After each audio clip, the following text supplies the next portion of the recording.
Right, guys, this is Matthew Cronkite. This is Nick Cakes. You can call me Spicy Moose, and I can't wait to get this podcast buzzing. Let's go! Spicy moose. Because he calls himself Spicy Tuna. He's like, my name's Liam O'Brien. You can call me Spicy Tuna, and I can't wait to get this place buzzing. Alright. Well, what an introduction, isn't it? Welcome, guys, to the podcast. We got Mr. Spicy Moose over there. And Spicy Gator over here. Oh, my land. Jaws shirt already. Yeah, that's an introduction. That is an introduction. Mustache Nick is a whole nother person. Oh, my land. Alrighty. So, how have you been, buddy? Oh, my land. Okay, so it's been rough, to say the least.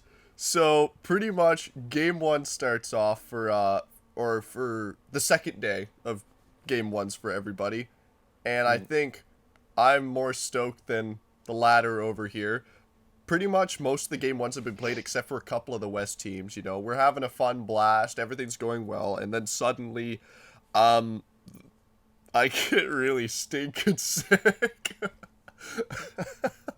And have been pretty much missing most of the, at least watching the playoffs over the last, week or so, because I have been pretty much just sleeping and just praying that all this crap goes away. I've had no voice for, the last 5 days. This is the best my voice has been in a while, and it's been a heck of a ride, to say the least. So if we see that one of us is talking more than the other, That's why. it has nothing to do with anything. I just don't want to talk. Yeah, it's my choice. It has nothing to do with sickness at all. No. Yes. But yes, it has been a heck of a week nonetheless in the NHL playoffs. And why don't we just jump straight in to the brackets then? Who was right? I was right. I think we were. So far, let's preface here, so far only one series is actually finished. Right now, there are a lot of series that are close to being done, but there's only one series for us that is finished, and it is the Rangers and Capitals in Ovi. in such a twist fashion. Who saw the Capitals losing? I shouldn't be too pumped that I guessed it would be a sweep, because immediately after we recorded the pod, I watched the Steve Dangle podcast, and they're all like, "Oh yeah, I don't see this going past 4." I was like, "Oh." It was. I gave 5. I gave the benefit of the doubt that maybe the Capitals would try and fight for their lives. Apparently they would rather roll over and die and let Ovi get to the regular season a little bit quicker. What was it? There was a post he needs to recover. He needs 47 goals to beat Gretzky. So yeah, of course. No, there was a post I saw, and it's the Penguins, the Red Wings, and the Flyers died for that. For that pitiful of a performance. Ovi did nothing, and in all honesty, that team is just building to get Ovi to that record. He's got 2 years to do it, pretty much, though, because that's what's left in his contract. There ain't no way they're signing him a crazy amount, especially again. Not a crazy amount, but I don't see how they. If he doesn't retire, he's gonna go back. Honestly, part of me just thinks it won't be for it won't be crazy money. But... No, it won't at all. But then again, I don't know if they'll keep him if they want to actually have a chance at the cup. It's that they'll keep him. I don't. They'll keep him just because he's franchised, but it's it was pretty obvious that because the stats don't roll over in the playoffs, he had no desire to do anything on that ice. He was pitiful, and he was so probably, bad. In all honesty, that probably I want to say he was angered. pointless. He might have had one. Well, he was pointless through three. I know that Yeah, through three games. but no, then I don't think he got a point in game 4. Man, No, Caps fans have got to be angry. I've never actually. I should have probably talked to some of the Caps fans uh, that we have here that to see how they react to it because I do we couldn't have Caps imagine. fans? I mean, yeah, They're on we got your a Cap side. fan. No, we got a Caps fan. We got a Caps fan in the beautiful place of Doketown. Do we actually? Yeah, we do. Jared. Is he actually? Yeah, Oh, he's a fuck. Caps fan. But no, I should have seen how he felt because I couldn't imagine watching a player just not even try in the playoffs. It's like Oh, what's the whole point of playing in the NHL? It's for the cup. And the mm. man was just had no desire for it. I like how we already are on a tangent of Ovechkin. Oh, that would have Ah, made me so angry, actually, the more I think about it. But yeah, so we had one series finish. Caps are done. Penguins zip. fans, Gone, Red bro. Wings fans, excuse me, that's the sickness talking, and Flyers fans. I hope you feel great because How, that's what that, that's what showed up. how's Vancouver doing, buddy? How's Vancouver? Though I have not been doing well, the Canucks have been doing the complete opposite of me. Um, Game 1 was one of the most exciting games I have watched in a long time. And when I say a Mm. long time, my team has been in the playoffs twice in the past like 8, 9 years. Last time they went was 2015 before the bubble. Then the bubble they had it. We already talked about this stuff in the last podcast. Want to go watch that? It's somewhere. But I have not been more excited in watching the Canucks since 2011, 2012. Ooh. I'm not saying they're going to go that deep. I'm not saying that at all. As much as my heart desires it and I hope for it, and I have faith in it now. Um, Game 1 was so exciting. The crowd was so loud, the building was booming. Rogers Arena could be heard from space. If you were on the moon, you would have heard the chants and the roars of that stadium. Oh my land. That was a lot of fun, and how intense it was. Pretty much the Canucks were down for most of that game, though I thought at least game 1 the Canucks dominated that game. Absolutely had puck possession and offensive pressure more so than the Predators did. And then the comeback, 12 seconds. 12 seconds apart. And they ice it. Dakota Joshua with 2 goals, Lindholm with 1 goal, and the other goal, I'm completely forgetting who scored. I apologize.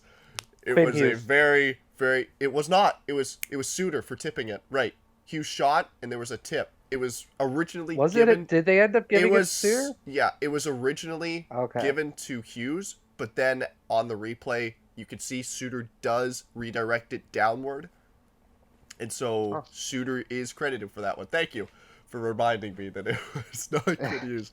Apparently, That I was was wrong. So electric. Oh my land. Just it was a lot of fun to watch game 1, and that's pretty much my experience for watching because I did not watch game 2, I did not watch game 3, and I too did a bit for game 4, so at least I had a little that's bit of good that. because Um that was a wild game.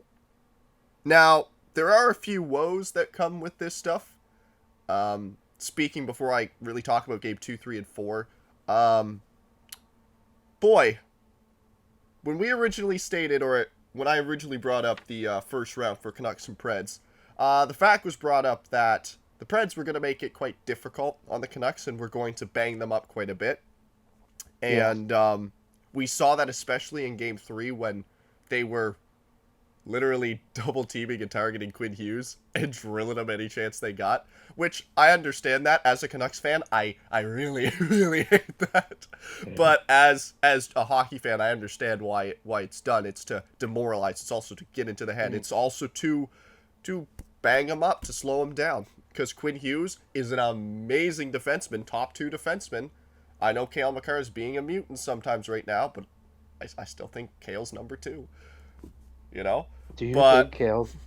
I think Quinn's Wow. better. I think stats show it. I think stats show that Quinn is better. In playoff form, I think right now it's got to go to Kale because Kale is a mutant right now. Playoff wise, right now, Kale gets it. Overall, Quinn still gets it in my book for the season. But For the season, for maybe, the yeah. season, and overall, I still. And Kale did There's get still a hurt little to bit to start of the prove. season. It is true. Kale did get hurt for I think like the first like few weeks. But He was hurt for a bit, yeah. And so there's still. Quinn There's Hughes still. did play a full 82, He which is did. impressive. He did. And so it's still.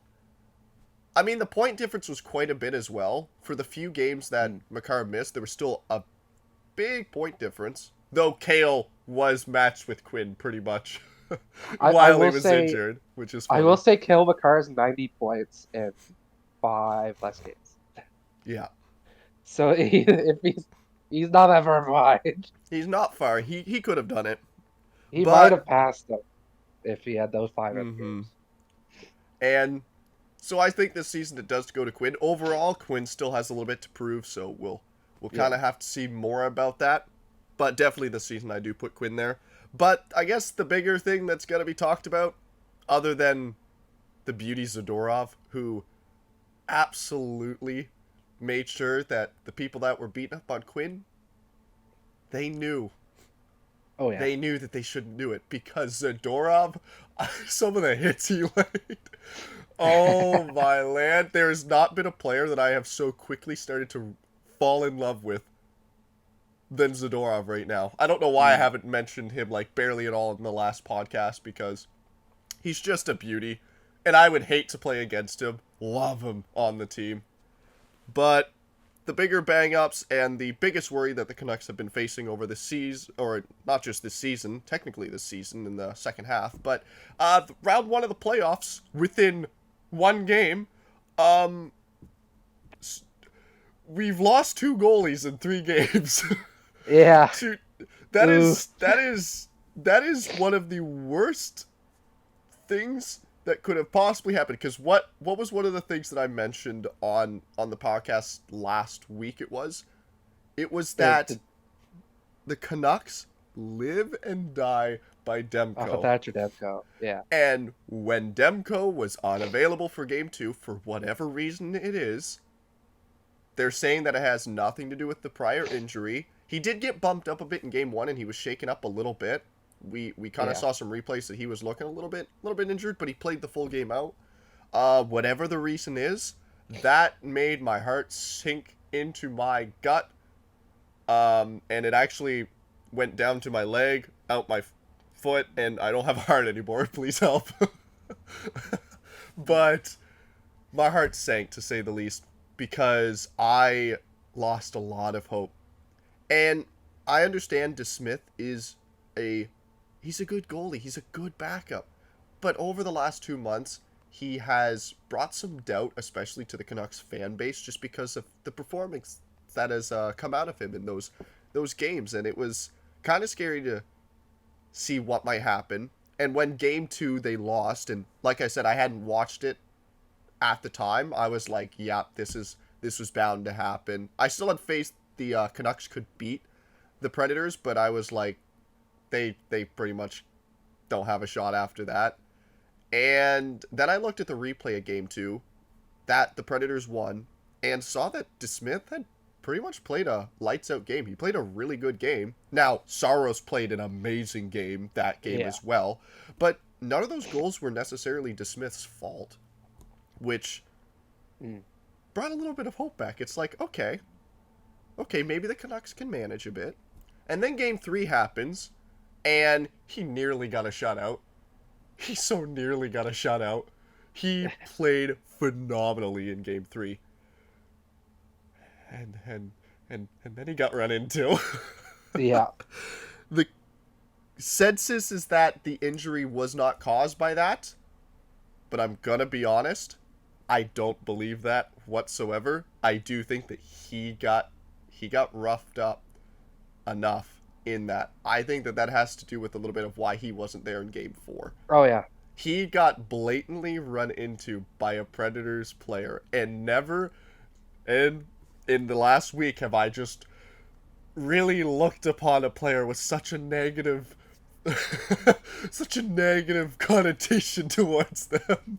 I He don't. Kreidered your goalie. He This is absolutely 100% did. I don't even know the player, and the reason why I don't know is that I'm choosing not to know because, boy oh boy, I do not want to have a strong distaste for a player. But oh my oh dude, land, do I ever t- not like the fact of running into goalies on purpose when they are vulnerable like that. What are you doing?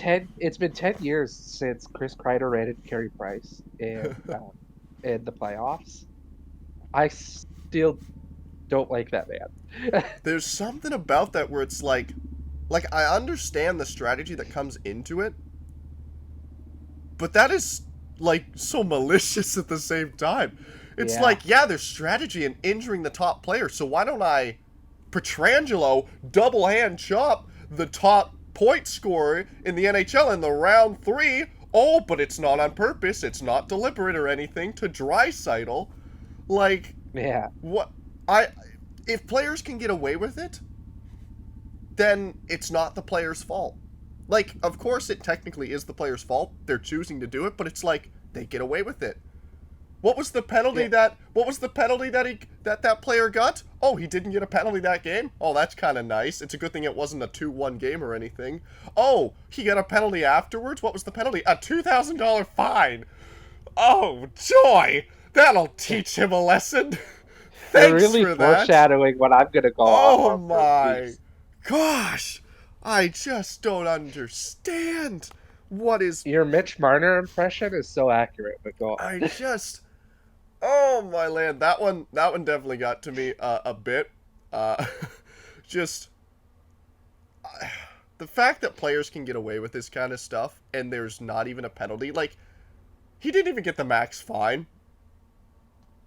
Am I saying he needed to get the max fine?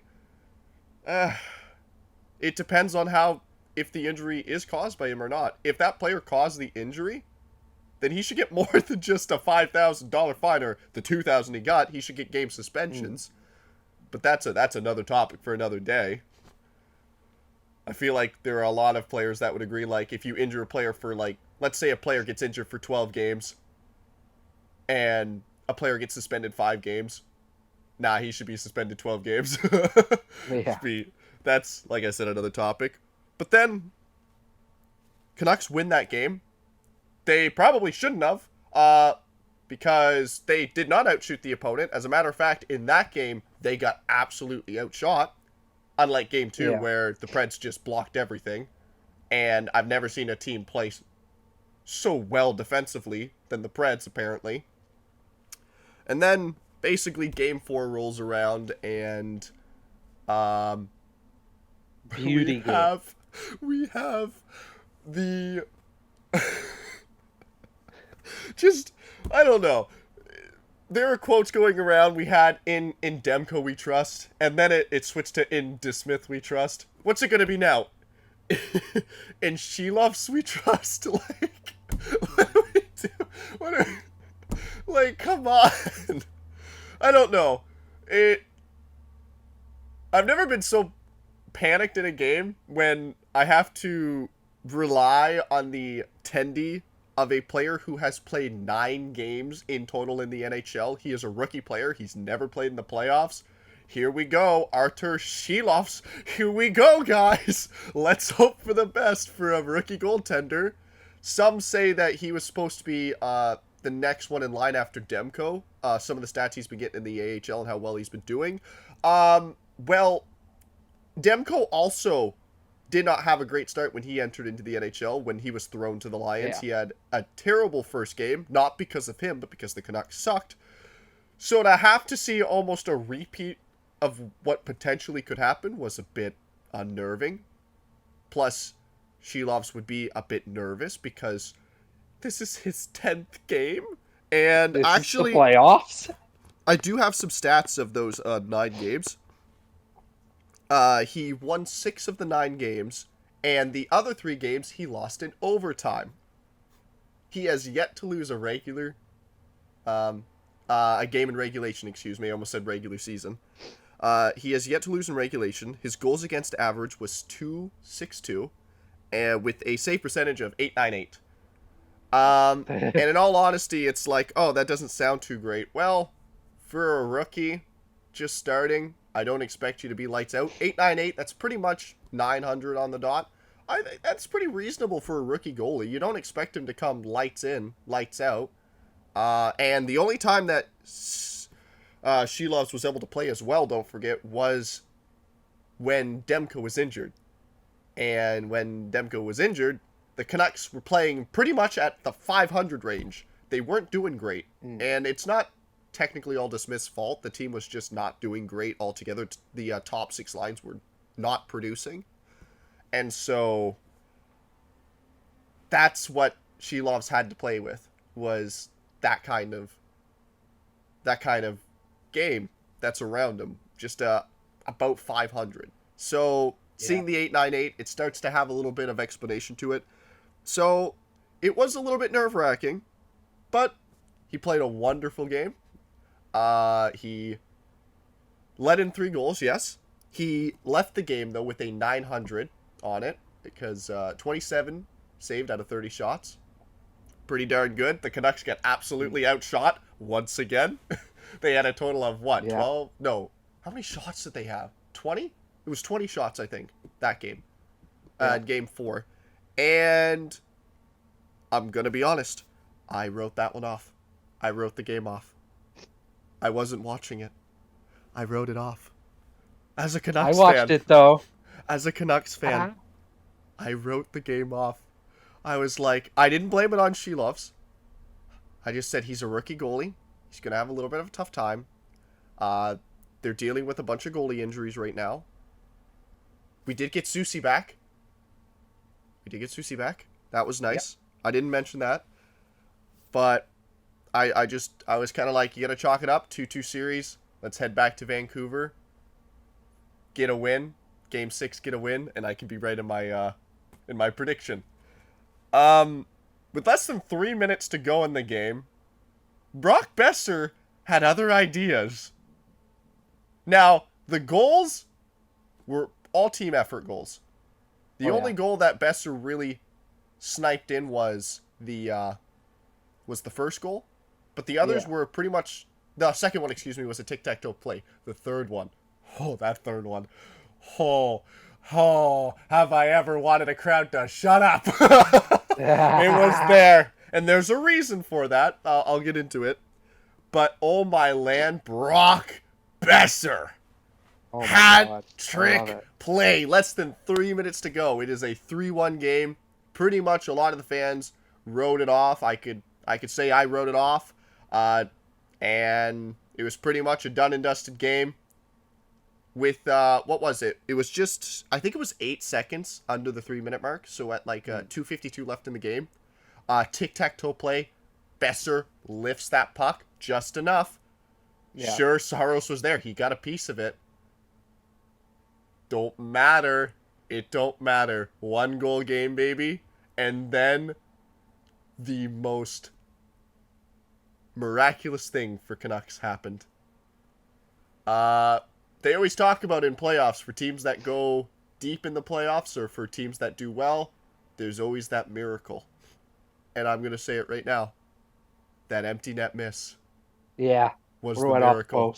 That 100% should have gone in the net. I jumped out of my chair. That 100% I was like, oh my God. should have went in the net. And I'm not blaming the player under the pressure. He had a player on him still that was there. The player didn't actually touch his stick. So he did have an open shot. But the spirit of Austin Matthews was upon that man.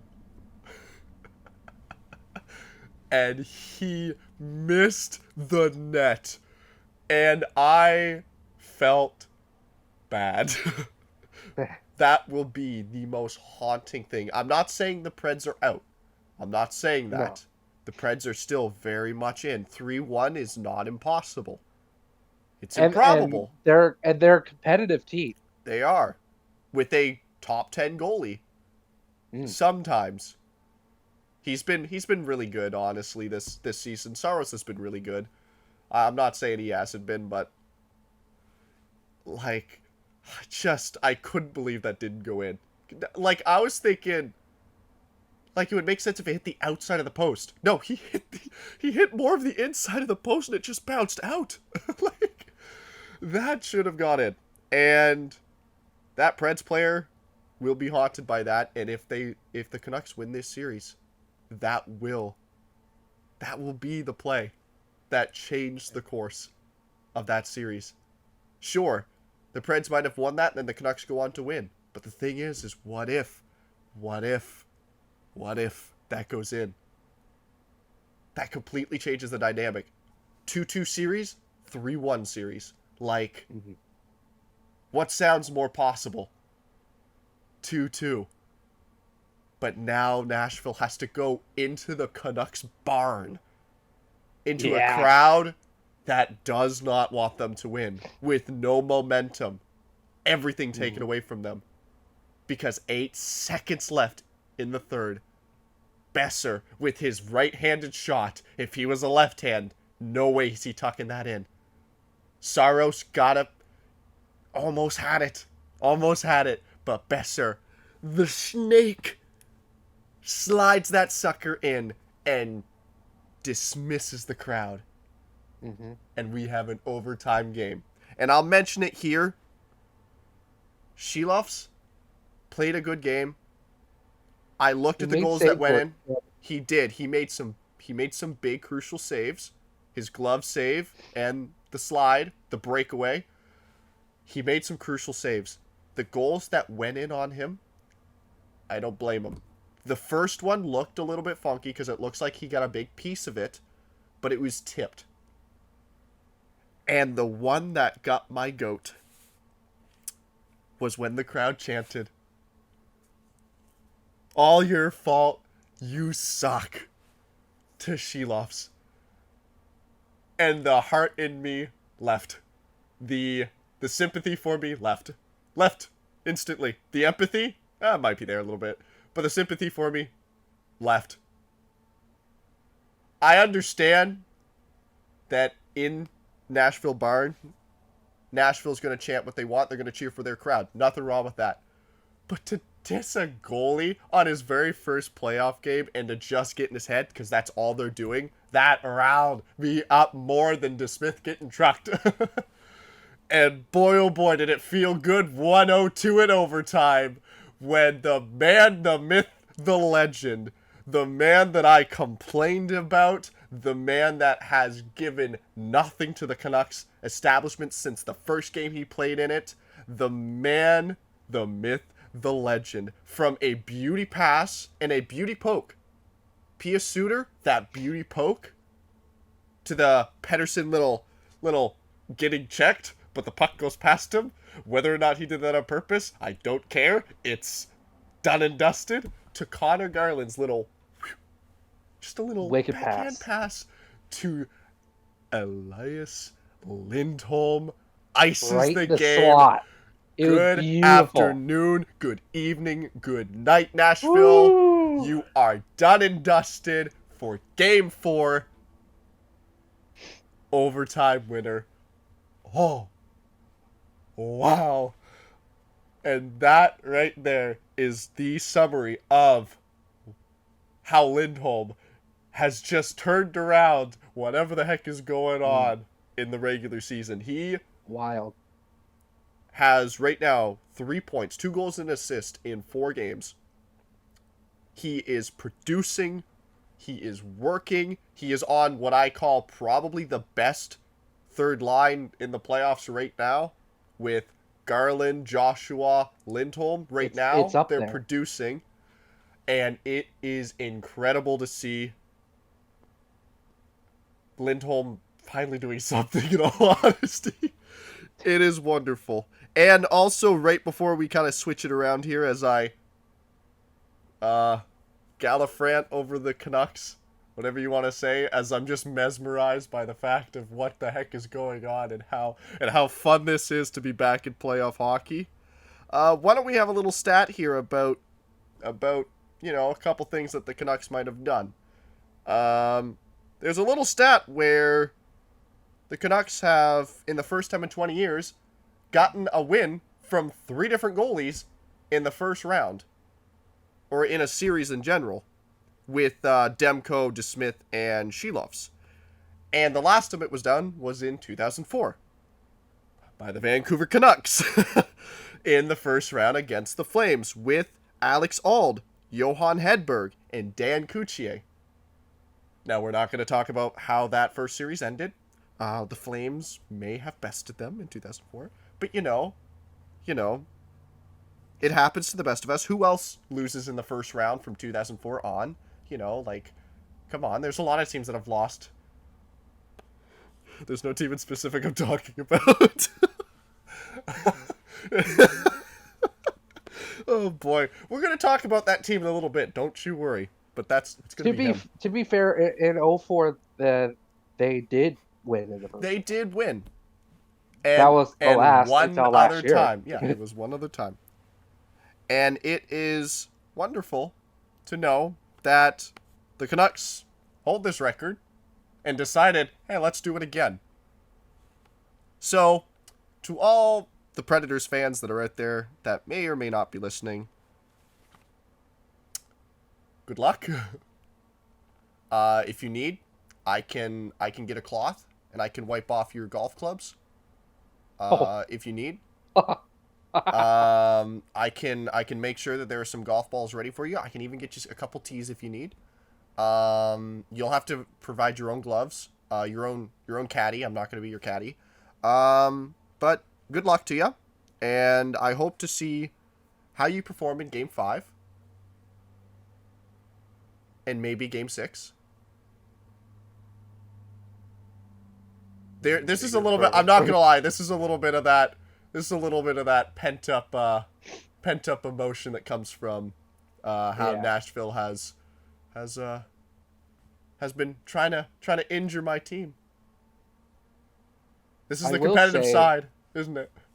Yeah, I will say before we switch over, when you picked Vancouver to go ahead, you put all your eggs into the basket of whatever goalie gets hot.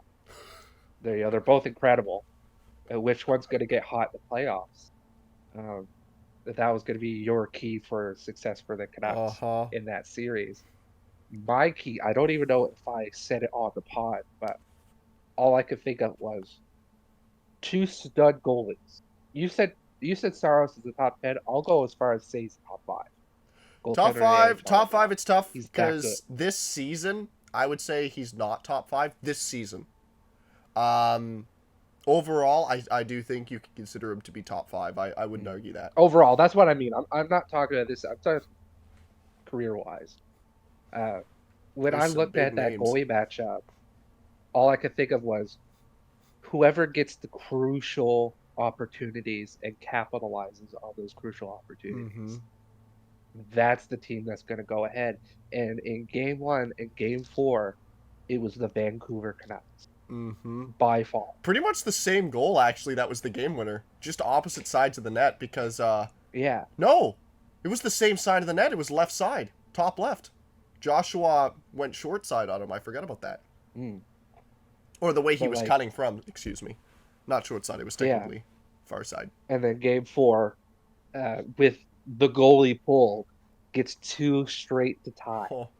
And then goes in and scores the OT winner.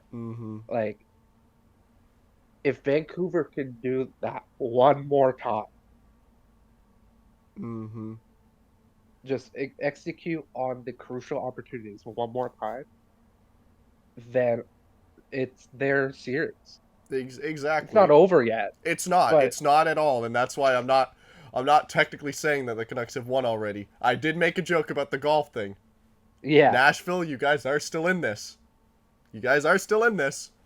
Yeah. But I am going to roast you a little bit because you went after the third stringer. You went after the rookie. He ain't Rempe. You can go after Rempe all you want. that guy you can if you want. I don't know if I'm going to. I don't know if you want to. And also, we have Zadorov, so I'm okay with that. Oh, one last thing I do want to mention before we go on too, is how surprising one aspect of the Canucks play has been. Canucks have had some struggles over the last few years in some of their aspects of their game, and they don't have that problem this season, at least so far in the playoffs. Their PK has been their worst in the last few years. They have what? A 94-95 PK percentage? The only team better is the Oilers because they have the stinking Kings to go against, and the Kings can't do anything. Yeah. Like, where did that come from? I wasn't prepared to see Canucks have such a shut down PK. Like, I understand their power play right now is like 12%, 12.8, I think, which isn't great. It's not bad. It definitely puts them in the lower half. But to see a PK average of 94-95% from the Canucks, who usually average 77. Yeah. Usually if they get a penalty, you're more thinking they're going to get scored on. You know what other team a lights out PK in the playoffs, in their playoff run? The Ottawa Senators. Baby. The Ottawa Senators. No, they're too busy getting diving penalties. Anyway. Ooh, but yes, Canucks have been playing a lights-out defensive game. Sure, penalties, I still wish they got less. Though I think they have been getting less and less as time goes on. Have there been many missed calls in that series? Yeah. No, not really. I mean, yeah, the DeSmith one was kind of not a great one. Like him being trucked outside of his net. But other than that, there really hasn't been much when it comes to misplays in that series. There, like I said, when it comes to playoffs, there are going to be plays that are missed. It's playoffs, and then sometimes the ref will call some soft ones, but refs are in their own league. And by that I mean, I don't know, they're playing with lollipops right now. They're basically watching anything but the game. Yeah. But the refs aren't great, but I still think it's been a pretty even called series overall. And so, yeah, just knowing that the Canucks can shut it down without their goalie, which, by the way, has been transitioning into kind of an overview again of it. Boy, goaltending has not been the key factor, has it?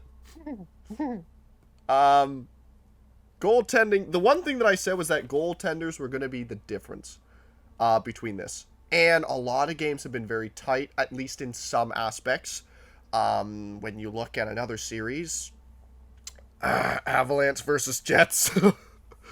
Oh my land. Some series, it does not matter what goalie you have in net, they're just going to stink. There are some series where goaltending does matter, and actually, why don't we transition into that now? What series is a goaltender really being the difference? Not really. It's honestly that one team just sucks entirely right now. But the goaltending has been lights out. And the fact that they had the audacity to put in the other goalie in game 2 is hilarious. Oh my land. But there are some series where a goaltender has been. They probably would have swept them. Oh my land, oh my land, I would have felt so bad for every Maple Leafs fan if that happened. Oh, I just revealed what team it was. Yeah, so a goaltender that's actually lights out, 952 save percentage, was it? 952? He has the highest save percentage right now. Yeah, Swayman, highest save percentage right now. It's 95 something. Incredible. And why don't we jump into the spicy moose takes? I will quickly before I go off on that team. I'm just gonna speed round through how my bracket's looking right now. Right, we didn't even talk about that at all. Yeah, but it's cool. I just fantasized over the Canucks the entire time. I mean, I would too. Oh man, I love watching hockey right now. I'll just the only series that my pick is down in is Dallas versus Vegas. I picked Dallas to win in 6 games. Vegas is currently up in the series. Um, They play it Colorado very tonight. well could make my pick correct because And they're make currently up mine 3-1. horribly incorrect. Yeah, Hellebuck, you're the number one goalie. You literally just got nominated for the Vezina, and if you go out first round, you ain't getting Vezina. Who was like honestly, I was surprised by the. I should mention right before, Swayman didn't get nominated. it's they What? basically shared the net 50-50. I know, but So it's hard to. I know, but I understand the three goalies that got it. I'm not dissing those three goalies. One of them I really like. Um, how did Swayman not get it though? Like I guess it would have been a toss up between him and Bobrovsky, but Bobrovsky got it. So right now, basically, by the way, the Vezina Trophy is going between Bobrovsky, because Demko's injured, and Hellebuck probably Wow. ain't making it. Well, people need to remember that the Vezina is a regular season award. Mm-hmm. So this might not garner any difference, It, but it might not. but Honestly, yeah, honestly, Bobrovsky has a terrible save percentage too right now, which is that's shocking. probably going to be the death of him. Yeah. Oh yeah, the death of him. Oh no, Bobrovsky. You want to know when he started goaltending? It was round two was when he really started to show up. Round one, Yeah. it was all Matthew Tkachuk. Oh man. But yeah, Colorado up 3-1 against the Winnipeg Mm-hmm. Jets. I picked them to win in 5. So if they win this next game, that'll be my second perfect prediction on my on my That would be bracket. sick. If Vancouver wins game 5, that'll be the third perfect prediction I on my bracket. honestly, that's the one series where I'm looking at it like, see, the Jets and Avalanche, the fact that the Avalanche are just slaughtering the Jets, like, I still would think that it would go to 6 Mm, if they could get anything done. The yeah. poor Jets, but the Canucks and Preds is one that I would think I probably should have went 5. Mm. I have And 6 though. now Edmonton is up 3-1 against LA. So they could do better than what I said because I Mm-hmm. picked them in 6. Same, Uh, same. Carolina versus New York Islanders. Carolina's up 3-1. That could make the fourth perfect prediction if they win game 5. Boy, oh boy. Did I not make that prediction potentially right? Okay. Oh, that's one. Uh, That is definitely one where I'm like, I, I still believe that the Islanders could have done it. Could they still do it? They have to win 4 straight. They've got one, but um, the last team to do it was what? Philadelphia against it Boston in was It 2010. was Philadelphia. In 2010, I think it was. Like, Yeah. there's a reason why it's called a miracle, and it's because it's a miracle. New York Rangers, Capitals swept. We addressed that. That Mm-hmm. was what I picked that series to go. I Yeah. will leapfrog off of this series that I will be dwelling on for the next 30 minutes and go to Florida and Tampa, which Florida is doing way better than I thought. Mm-hmm. They were up 3-0, and I only realized They that could have done it. before we started recording. They could have And done then it. Tampa won 6-3 to force a game 5. Which is what I I think picked them to really win. tanked. I picked Florida in 7. I picked in 6. So I could still also be off as well. But holy moly! I could get this one Toronto right. against Boston. I could get a perfect on this. I just realized. Woo! So, This team. Do you know how bad the Leafs have to play for a lifer Habs fan to be mad? you People know, are like, "Why are you crapping on the Leafs? They're one of your fiercest rivals." Do you think I want Boston to win? no. Matt, you know my hate for the Boston Bruins. I think it's one thing that, it's one of like the two things we have in common. And I will say, I Our hate hatred. more. A hatred for Boston. 2010 happened, buddy. 2011, excuse me. 2012. Oh, Ooh. my land. 2011, Oh, 2012 series. I 2011 can't even say happened. it. I feel so sorry for you. Montreal, Boston have beat each other Yeah, they breaks off have a for bit 80 years. they have a bit longer of a rivalry than the Mm. Canucks do. For the fact that you guys literally started your rivalry before the Canucks were even a team. Yep. 1970, let's go. Let me just pull something. Here's one stat. Uh, how many games have the Leafs won in the last 8? How many have they won in the last 8 playoff games? No, just 8 games Oh, in the this last this 8, year. one. Counting this, yeah, one. Yeah, One in one. 1 in 8. Because they lost their last 4, one in overtime. So they have a total of 3 points. Let's go. They're, I think, 1 in 14, 1 in 15 on the power play this playoff No, series. it's by far it's the second worst power You know play. what's even worse? The Kings. Their home power play numbers in the playoffs. Uh-huh. 1 in 20. They cannot get it done. It's I awful. This is Jonas Siegel tweeted this out. This is bananas. Goals for the Leafs in their last 11 playoff games. I'm gonna start in reverse order, like Steve Hmm. Dangle did when he went through this.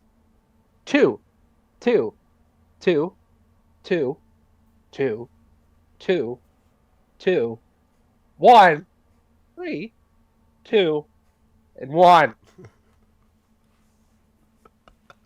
They can't buy a goal. They have No. almost $50 million wrapped up in 4 offensive players, and they can't bribe the other goalie to get a goal. We will Like, mention here 3 of those games they were missing one player. Does that make the difference? No, you still have 3 no, players with it 10 doesn't. million plus contracts. It's like if one player isn't there, that shouldn't be the end all. In Oh, game 4, why? Austin Matthews was crapping and or throwing at his brains and still played 2 periods.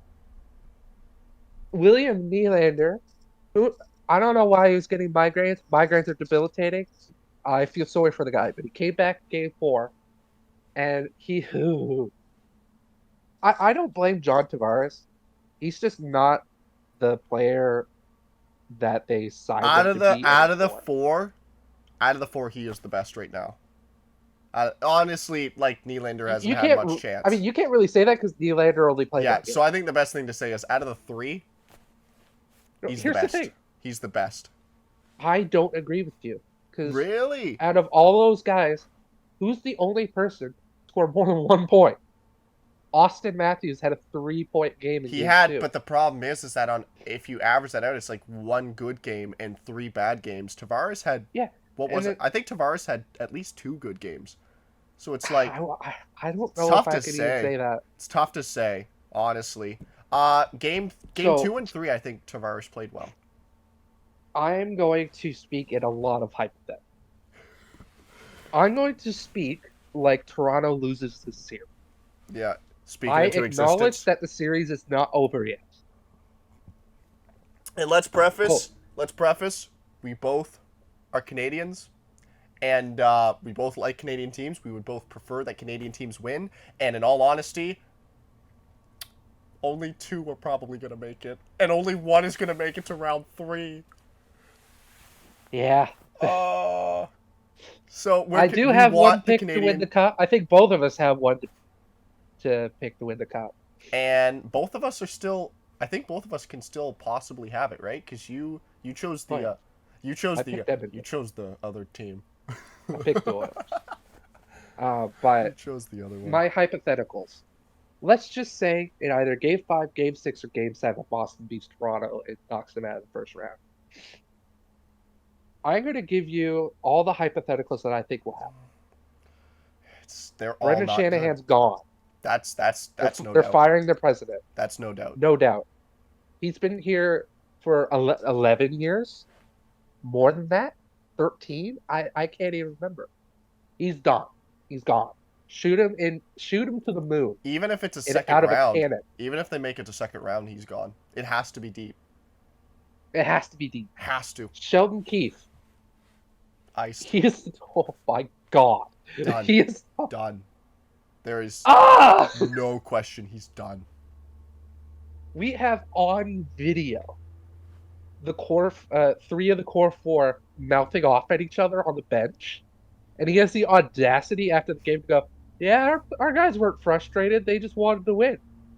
Screw off, buddy. Were Hey, you even there? Jack Who was Adams behind the Award. bench? Jack Adams Award to that Who man was right behind the there. bench?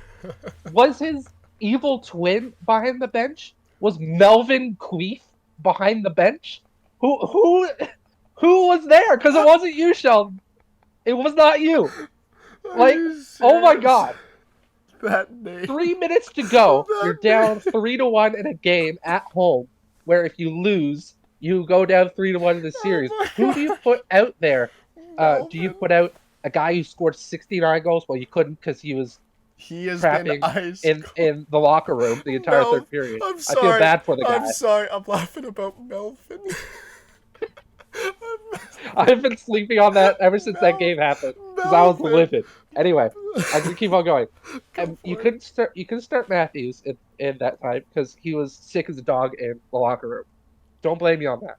You could have put uh, William Nylander out there. You could put Tavares. You could put Riley. You could have put Marner. You could have put freaking TJ Oshie.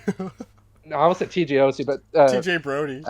TJ Brody actually, I think he was out there. Oh. But who you had?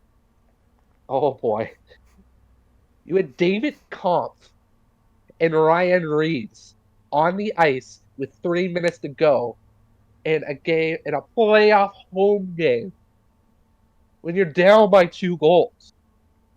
You're bananas. I don't care if they were under their allotted minutes per game. You sit them. You should have sat them for the entire third period. Like, what are you doing? Oh God, Outcoached. Outclassed. fire him out of a cannon. Honestly, if it ain't a Stanley Cup, fire him at this point. Oh my Because it God. will not be because of Sheldon Keefe that they win. At this point in time, Sheldon Keefe is washed. Exactly. Matthews is washed. I think the fact he didn't get 70, he's doing a little better. He's doing a little better. Like he's not the worst. But that Once he gets definitely over has whatever sickness he's had, which apparently he's been this sick this entire series, he'll be better. Yeah, it might be too late though. If if anybody comments on this podcast and says Mitch Marner has a complete no move clause, I don't care. I want Brad Treliving call his agent and say this isn't working anymore. We're going to trade him. He'll be the first one to go. Treliving, his contract has a full no move clause. It would not be great for your rapport with Mr. Mitch Marner if you tried to trade him.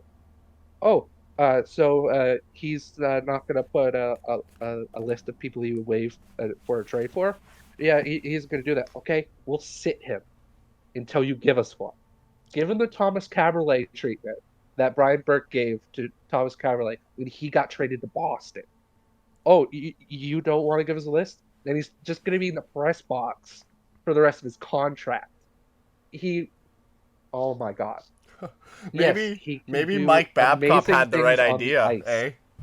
Maybe Babcock had the right idea by sitting I'm not him. admitting that By either. sitting him. I'm not admitting that either. I'm absolutely kidding, by the way. Yeah, I know.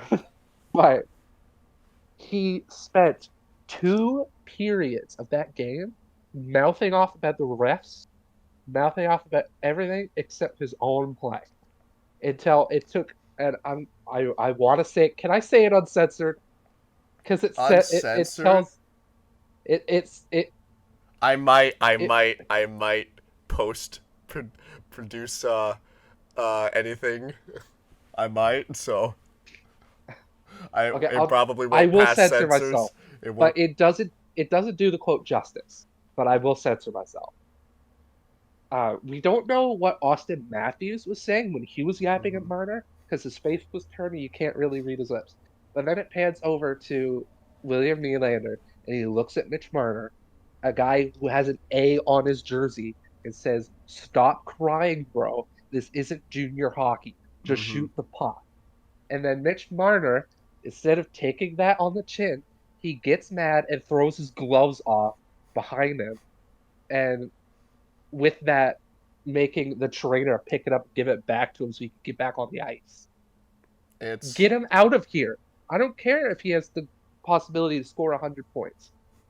He's not fit for this team anymore. mm-hmm. He It's shouldn't sad. have an A on his jersey. You can't pay 4 people over $10 million. I'm And not going to not say trade and not have Tavares. something. I'm not going to say trade Tavares because soon his contract's going to be up. You could probably sign him for at least half of what he's making now, Mm-hmm. maybe even less, and still keep him there. But this is what I want to say about John Tavares. Great dude. I bet he's great in the locker room. I hear he's such a chill, nice guy. He should not captain the Toronto Maple Leafs. I want to say that Well, poignantly I'd like to because hear your opinion then on who you think should be. I'll tell you, Okay. because in all of these playoffs since he came to Toronto, since he got the seed, anytime anybody does anything about his teammates and there's like a scrum, all he does, he like puts one arm around a opposing player and hugs him like he's some youth pastor. Like, what are you doing?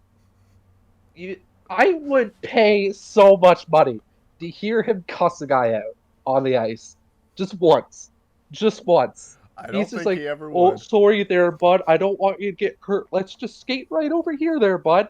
No, you should pile drive him in the ice. You wanna you Oh my wanna you god. wanna run to Tim's, bud? We'll get you something there, and then we can go out afterwards and just go on the pond there, buddy. Yeah, he's too. Too nice. Oh, we have a froze. We have a freeze. He's too nice. And welcome to the intermission cast, where we now have just a solo podcast until the next time. This happened last time too, actually, which is kind of funny. But hey, it happens to the best, happens to the worst. Hope you're having a wonderful day. I hope your team's doing well in the playoffs right now, and if they are not, well, that is unfortunate, and I hope for the best. There we go. He's back. You froze up a bit there, You were buddy. froze on my end, so I was Oh like, oh, yes, oh, you okay. froze. So I just had a little intermission where I said He's too stuff. nice. Yes. He's too nice. And the thing is, you can't ask him to be rough because it's not in his DNA. Mm-hmm. Anybody will say he's just not that guy. You're just not that guy, pal.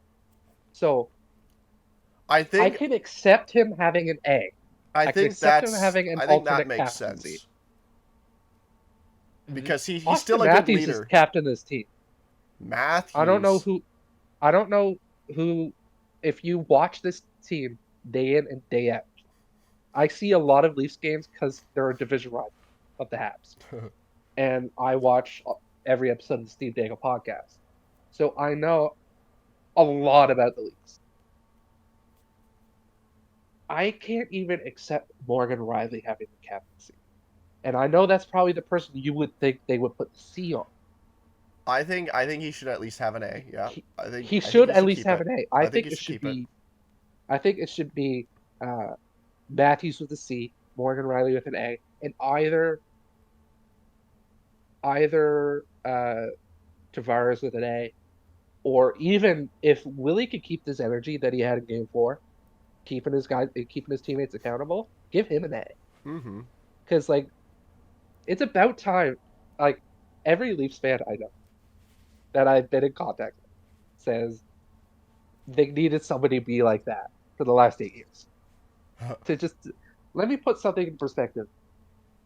When Colorado won the cup, I can't remember what team they were facing at the time. In this run of the playoffs, they and their goalie It was lightning, was it not? look. I'm not talking about the finals. I'm just talking about the Oh, whole playoffs. And it might not even been that year. It might have been last year. Their goalie starts like talking to the ref, and all of a sudden Mikko Rantanen yells, and the ref thinks, "Oh, he's yelling at me." But then he looks over, Mikko Rantanen is yelling at their goalie. This was told on the Steve Dangle podcast, and I'll censor myself again. But he says, he yells at his goalie, "Shut the f up! I will effing kill you!" Because he saw him mouthing off the ref. He's like, "Stop talking." Hey, I mean, I'm just Leafs need that as that energy. they they do, because it's like, it's not the responsibility of the average player or the goalie to go up. It's the job of the captain or the assistant captain to go to the ref, That's not because even they what I'm talking about. responsibly do it, especially. Players should just stop mouthing off to the ref. I don't care what letter or any letter you have, It's just smart to especially do the Leafs, anyways. because year in and year out they face Boston in the playoffs. They get beat by Boston in the playoffs. So what's the thing that they always complain about? Oh, the refs never called this. Oh, the Brad Marchand gets so much extra treatment. Is this new to you? Hmm. Like, oh my God, this team's horrible. No, this it's bad, because when you start to blame it, it's like a in a technical aspect. I think the Maple Leafs have a victim complex that just haunts them there, Some of them, because it's like the refs are bad sometimes, and like it's in every series. yeah, Notice how I said, like, the refs have been even. Have they been right every yeah, time? No. no. Is it because, am I saying this and I would be like, "Oh, it's because your team's winning. If they were losing, hello? I've been in Like, playoffs with my team where a call has been missed and the Canucks lost the game and the yeah. series, and a missed call. Like, it happens to everyone. You're going to have missed calls. It's going to happen. If Refs are somebody does not going something to call things. sleazy, if somebody does something sleazy to one of your teammates or to yourself,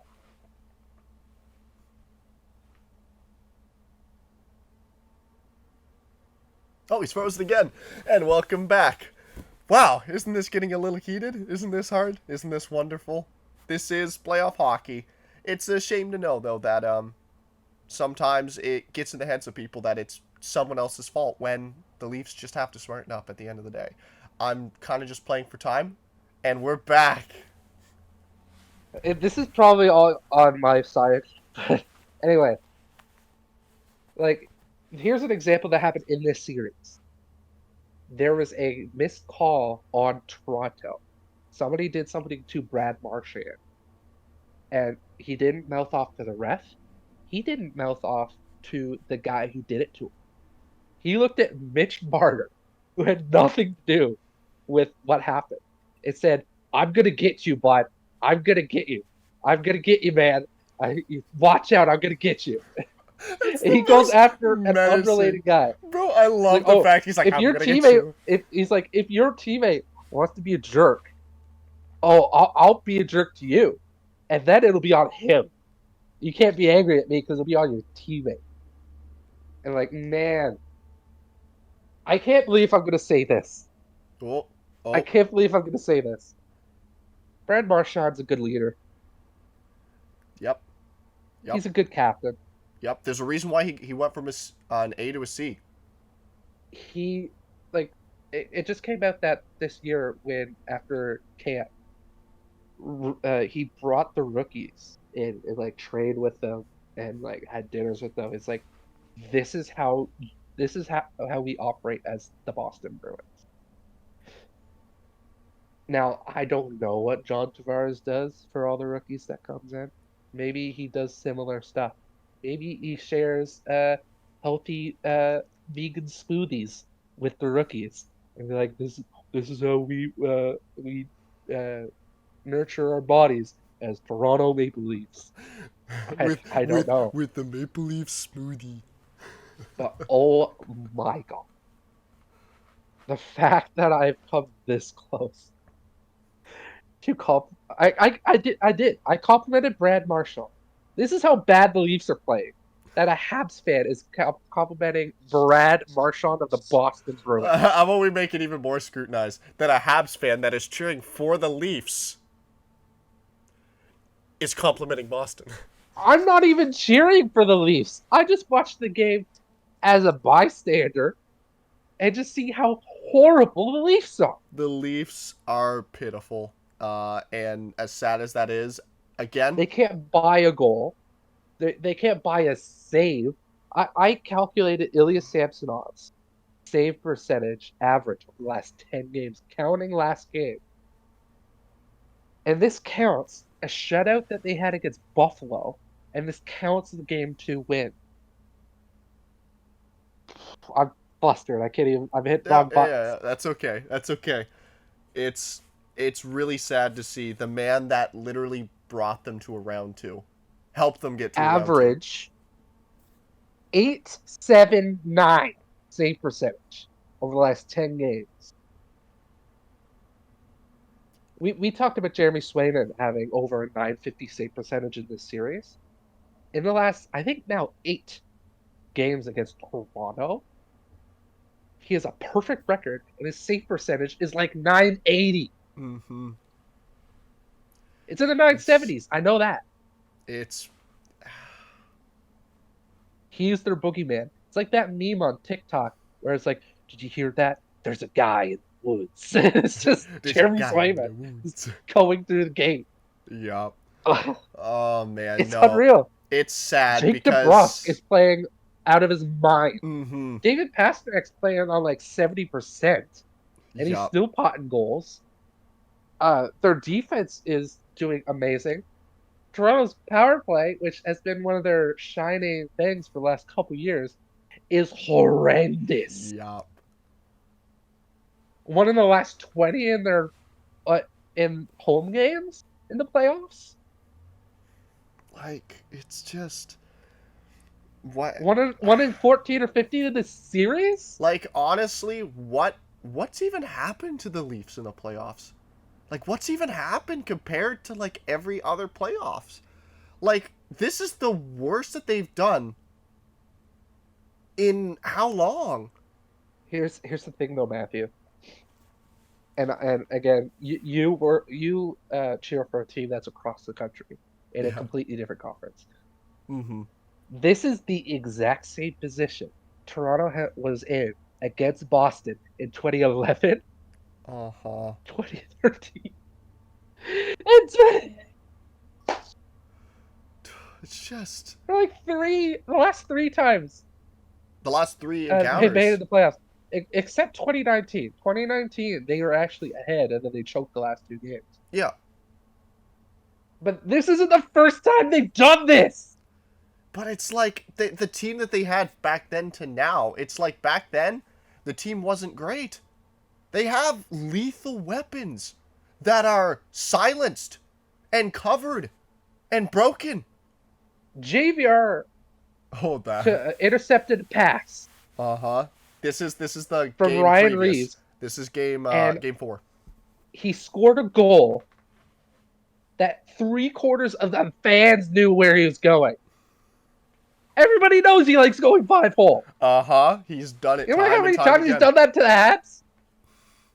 It's insane. Yeah. No, it's like his most common goal.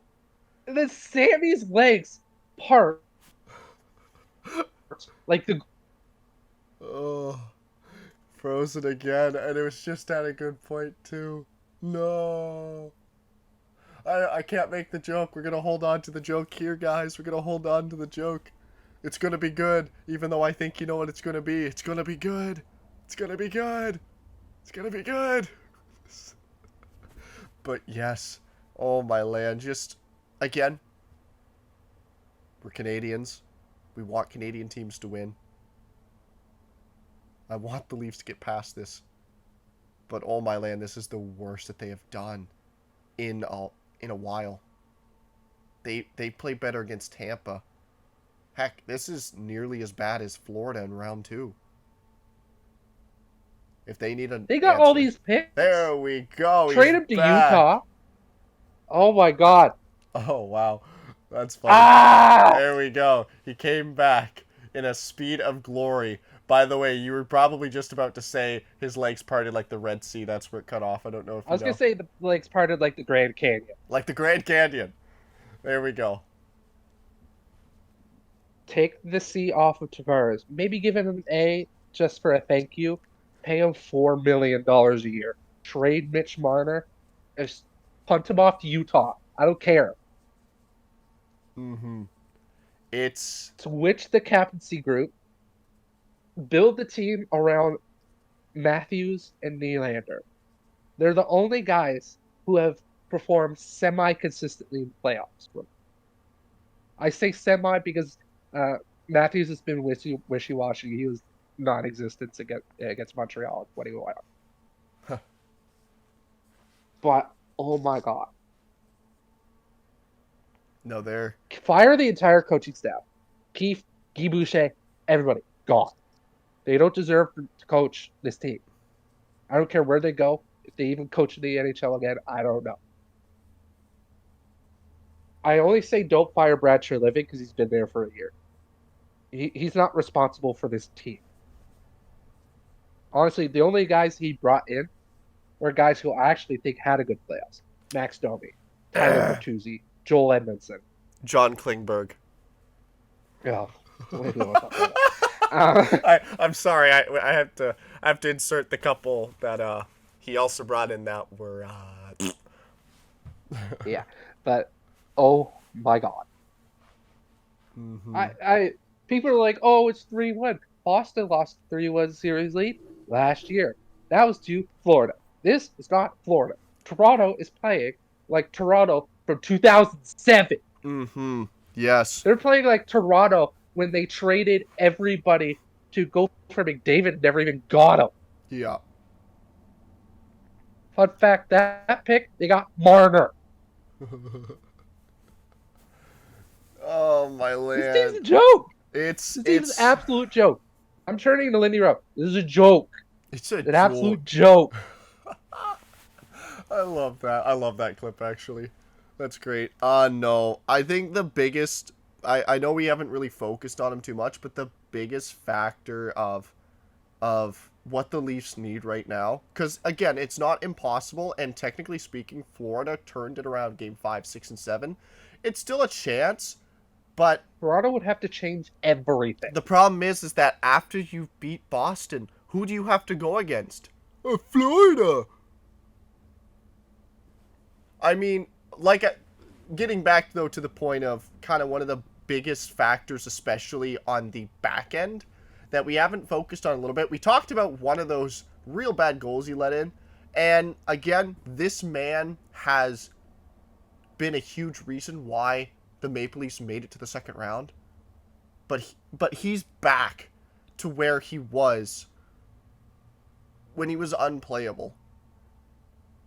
Ilya Samsonov is downright horrible. And we talked a little bit about at least one of the goals he let in and how bad he's been, but Ilya Samsonov is right now he's out of the Maple Leafs even if they go far, because there's no way in anyone's right mind that they can play him. And again, he could be a wonderful dude. He could be a great guy, but Ilya Samsonov is unplayable right now. As sad as that is you to can't say, do it. Ilya Samsonov is just unplayable. And we only talked about, like I said, one of his goals, and we talked about the fact that he has a horrible save percentage. Yeah, it's a consistent failure in net. And again, could be a great guy, and you know what? He is. He got jobbed a bit on his contract this season. The Maple Leafs didn't even want to get him again. And the Maple Leafs are going to get their wish. There's no way he can come back, and there's no way he's even going to play. Either they lose, and they're like, thank you for your contribution, get the hell out of Toronto. Get out. Or they come back and make a run, and then they can't afford him. The thing is he will not be the one in the net. Joseph Woll 100% plays next game. The only way he's back in the net is if Joseph Woll gets hurt. It was the only way. And honestly, at that point, I almost want Martin Jones over him, in all honesty, at this point, because Martin Jones has a higher save percentage than him right now. Oh, man. Martin Jones ended with what? Maybe below 900, but he was just about 900. I would trust Martin Jones more. That save percentage I brought up for Ilya Samsonov, that counts 6 regular season games. This isn't just the playoffs. Yes. It was his last 10. He either plays lights out, Yep. or he's Which a liability. we would like to see the lights out at some point, but we're not gonna, because if he plays, Sheldon Keefe gets fired even if they win the Stanley Cup, because Yeah. he is a horrible coach if he does that. They The have second gotta sit Sammy. if I was the Maple Leafs front office and I saw him Sheldon Keefe start David Koff and Ryan Reeves with 3 minutes to go when you're down 2 in the playoffs, I would have fired him on the spot. I would have walked down there and said, "Get out of the bench. You're not coaching this team anymore. I'll do it myself." Mm-hmm. It was terrible. I It's don't know if I could say much of anything else. Like who knows who they could have for a new coach? Who knows who they could have for a new president? Um, who who maybe I don't even I need to read up on like who Mitch Marner would be a good fit for. honestly Because at like this it's easy point, for me to say, oh, just ship him off to Utah because no, they have you all these ship him off. You assets. ship him off to someone. You need a goal scorer by Mitch Marner. You need a goal scorer, which is why Here's Marner the thing, though. was a great fit for Matthews. Here's the thing, Matthew. I don't think you do that because have you seen the goalie market, the free agency? I haven't. The best UFA is Sammy. It's The only other because goalies who you could maybe get are all RFAs. Like, where are you getting Carter Hart? yeah, I don't. You Yeah, could I get don't know. Alex I don't know Nedeljkovic. if you want Connor Hart. Nedeljkovic maybe, but that's not a starter. That's not a starter. Marner's gonna have to be shipped for a goalie, or Yeah, whoever you trade. It's has to. gotta be for a So number one somebody who goalie. has depth at goalie who needs a point getter And and has at least some sort of cap room. Like, in all honesty, I mean at this point who are you it's gonna? Who has goalie depth besides Boston? You're not gonna ship him to well, Boston. I'm finding out if Canucks do right now or not. luckily, Right. luckily, I'm able to test out to see if we do. Um, Pretty much like what? I mean, this is something that we technically don't have to focus Goalie on yet. tandems. Most likely in the next podcast, it's something we could focus on because Toronto will very likely not make it. If they do and surprise us, then we won't have to. Because there is some hope in Joseph Wool. Hey, you want to know who else we had hope in? Shelgren. Where's Shelgren? Oh, he's not in the Toronto Maple Leafs anymore. Why is that? Oh, he got traded.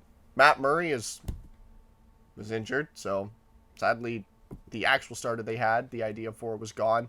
Pretty much at this point, it's like, who do you even look for? Who do you have? What, you gonna go get Jack Campbell back? I feel like he's playing probably a little bit worse than Sammy, but is about the same length as Samsonov right now. Oh, like where do you even look for? Because you don't turn to the Wild. The Wild are close. The Wild are very close to a spot. But you don't turn to them because the goaltending is the biggest problem for them. So who do you turn to? Carolina. Carolina's got some depth. Carolina's like the best chance I think that they have at like an actual team where they can get some stuff out of it. But again, that's another team you can't go for. The Wild you can't go after because the only thing they're missing is goaltending. Though they are close. Wild are close. Mm. What? Seattle? Like, who have nothing right now, really. Goaltending is what kind of helped carry them last year in the playoffs to second round, might I add. But, like, who do you turn to? Jack Campbell. Like, the same quality as Sammy right now. That would be bananas. Like, there's not much you can do, but luckily you have the assets to trade because you're gonna have to blow up that core anyways. Yeah. Pretty much. Like, all I can think of is Arizona might, or Utah. It actually might be not bad because their goaltending had promise. Buffalo has promise for goaltending as well. It was a little bit hurt. If you are going for goaltending in a trade with Mitch Marner, Utah is. I don't think. You People are saying need more. people are saying Marner for Keller. That'd be wild. That'd be very wild. But here's one team, young up and coming team, who has a goaltender who is proven he is capable, consistent, who also has been known to not want to be there anymore. That is the Anaheim Ducks. I thought you were gonna say Columbus with Mers Linkens, Nope, Anaheim who Ducks. also doesn't. The Ducks. Who would you go John after? Gibson. You do not go after Gibson. Um, You don't think you go after Gibson? Gibson. Okay, so I've been able to. I don't know how much you've tuned into Ducks games. I've been able to tune into a few of them, and I'm gonna be honest. The better goaltender out of those two is Dostal. Right now, as we speak, Gibson is starting to struggle a lot more. He has an expensive contract right now. He is a backup goaltender at this point now, though. He needs to be a backup. He played well. He's was a really good goalie. He's starting to dwindle off. He has a terrible team in front of him at times, and the Ducks hopefully will have a better season. But once again, with the freeze, we're having some technical difficulties. That's gonna happen for this, but that's okay. We're gonna get through this nonetheless. The Ducks, though, I think you go after Dostal if you go after one of the two. Uh Neither really are quality though, to say the least. Like, again, I do enjoy John Gibson. Oh, he's moved this time. He has moved to a new spot. I was just saying I don't Gibson know at if this this is gonna point. help at all. Gibson at this point has turned more into a backup role because Dostal is the better goalie of the two right now. But they're Here's not the thing, trading though. Dostal because he's a young guy. I Anaheim Ducks, if they like anything, it's to have a young team right now. I don't care how good somebody is. I just want them to be consistent. If they're just over 900 and they're consistently just over 900, that's what the Leafs need. Honestly, Martin Jones would fill that spot though. Yes, but is he able to do that with consistently with a starter's schedule? And That's it's my tough concern. to say because we don't actually know. He never Because was given it. before he was at the Leafs, he was backing up Carter Hart.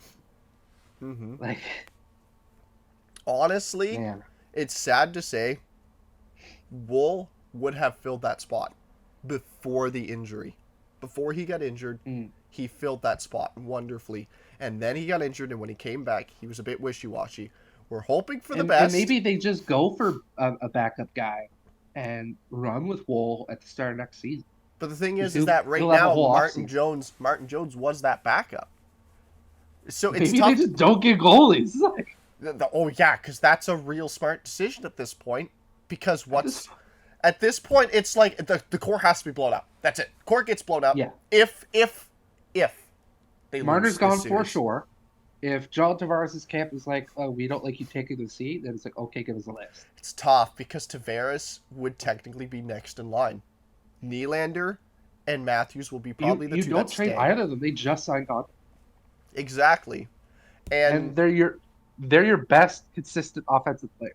yeah, Tavares is getting Both older. postseason and I regular think season. I think they probably will want to keep Tavares just to keep the veteran, Yeah, the age there, because Giordano ain't gonna be there much longer.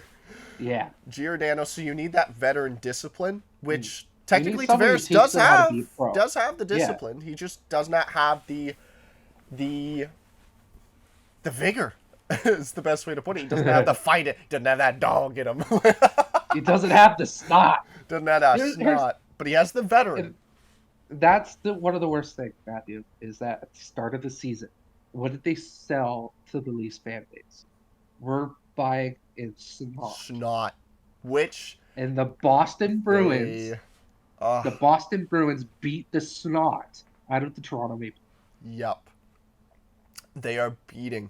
It's not to say again, Toronto does have snot, and though at the beginning of the season it was not proven, because boy oh boy, the snot did not show up. They near the end of the season they were proving they had the snot. Then they went Yeah. up against a snottier team and said, "Hey, welcome to being the second best in a series of two teams." Again. That's not how you win. Simple Not- as that. Stop complaining to the refs. Do your job.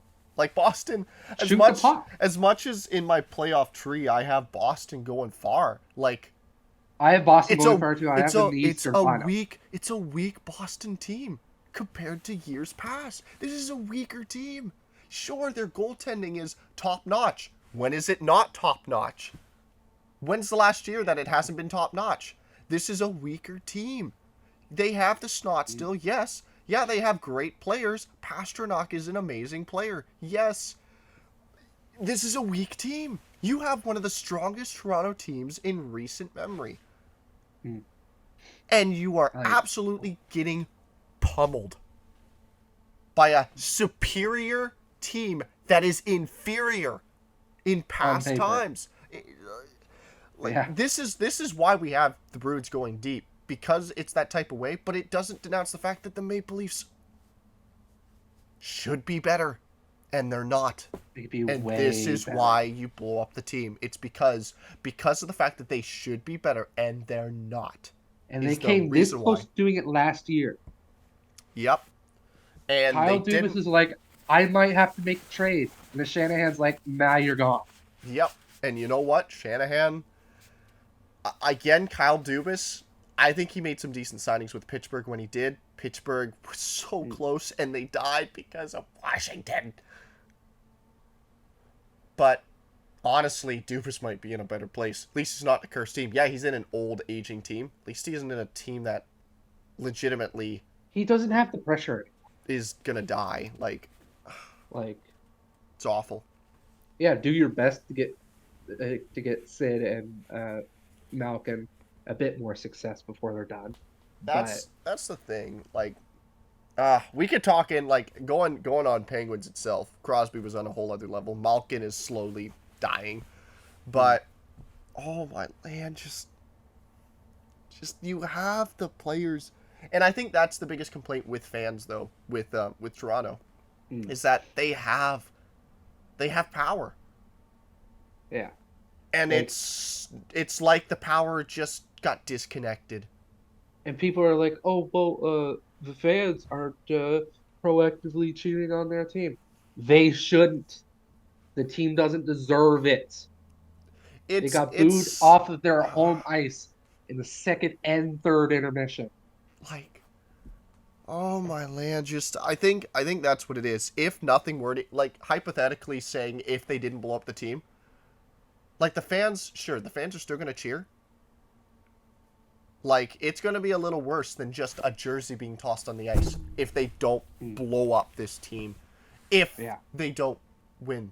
Like, that's the preface here. This is all still hypotheticals because of the fact that, I mean, other than Sammy and probably Sammy's gone. And other than Sammy and probably Sheldon Keefe, I think, like, they're pretty much done no matter what.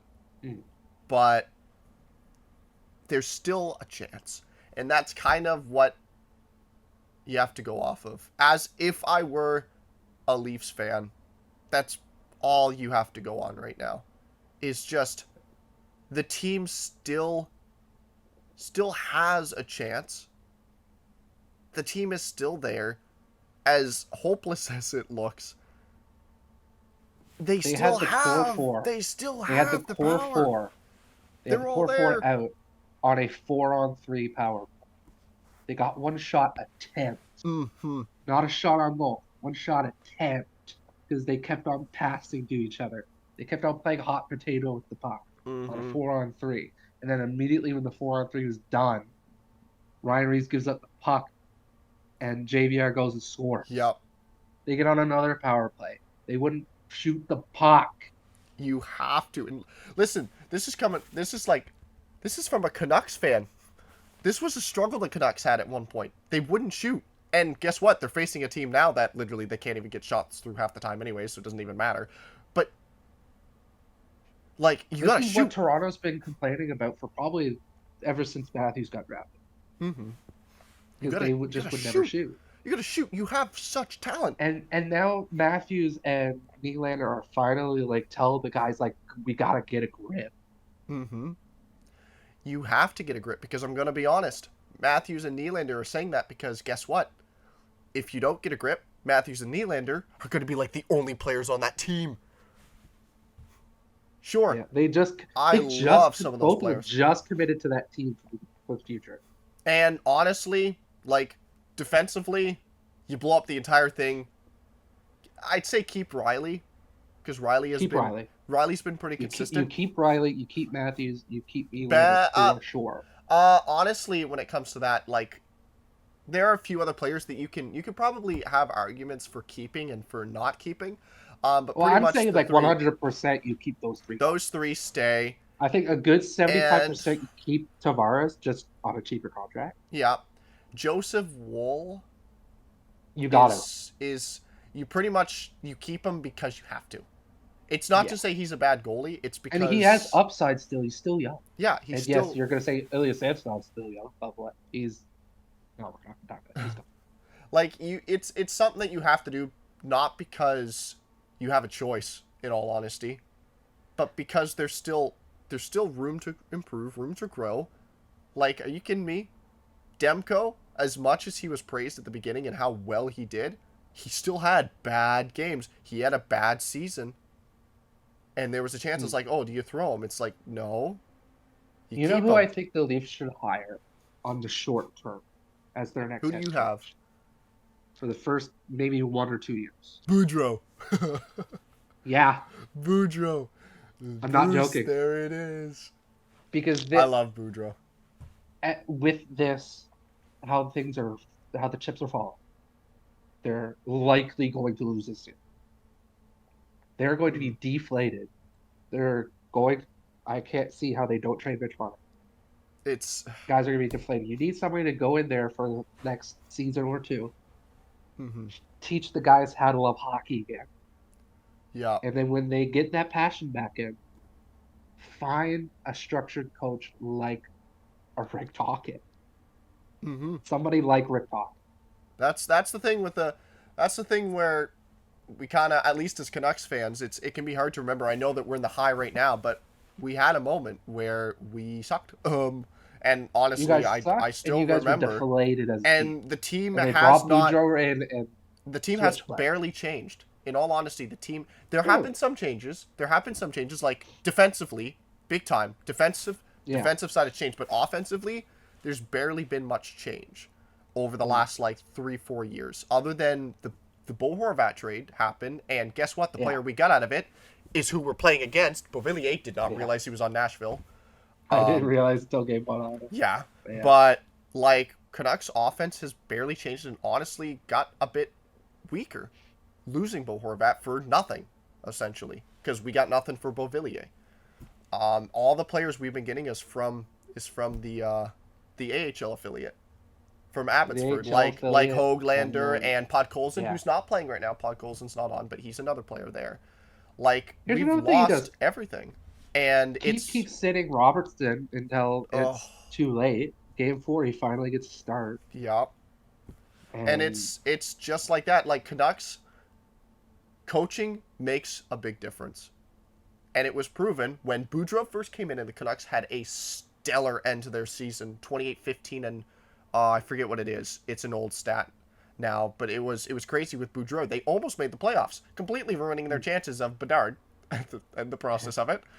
And honestly, we never got Bedard either. So. Yeah, the player that we ended up getting out of it, it's going to be hard to say what he produces into yet because it was Willander, Tom Willander, I think it was, that we got in the first round, our first pick.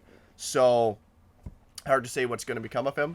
But the Canucks had a stellar season, and then they had I'm sorry. I'm talking about 2 seasons ago. Bedard wasn't in that one. Because Boudreaux's first came in, and then Boudreaux and Rick Tocchet coming in was when they lost their chance at Bedard. Because they did it twice.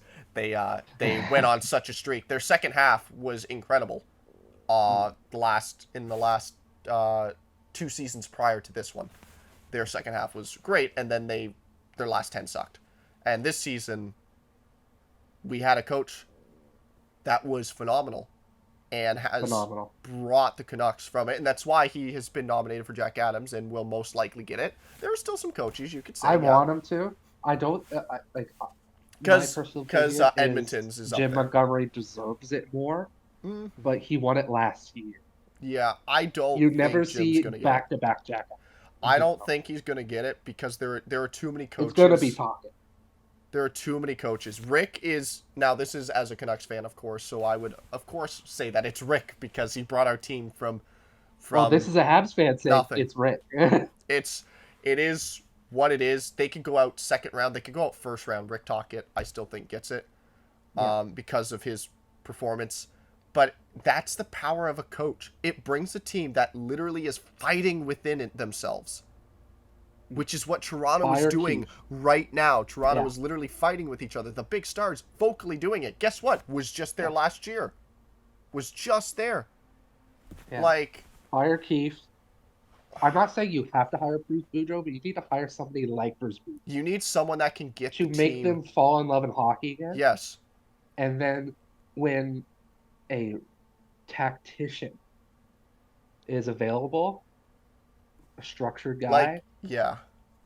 then that's when you get him. You keep them short Because term. because Definitely. what kind of technician is available? Nobody. Nobody on top of my head. Yeah. Like, It's like you take Boudreaux, you hire him for a season. It's what you do. Maybe 2 seasons season or at two most. at most. 2 at most, because he's gonna get you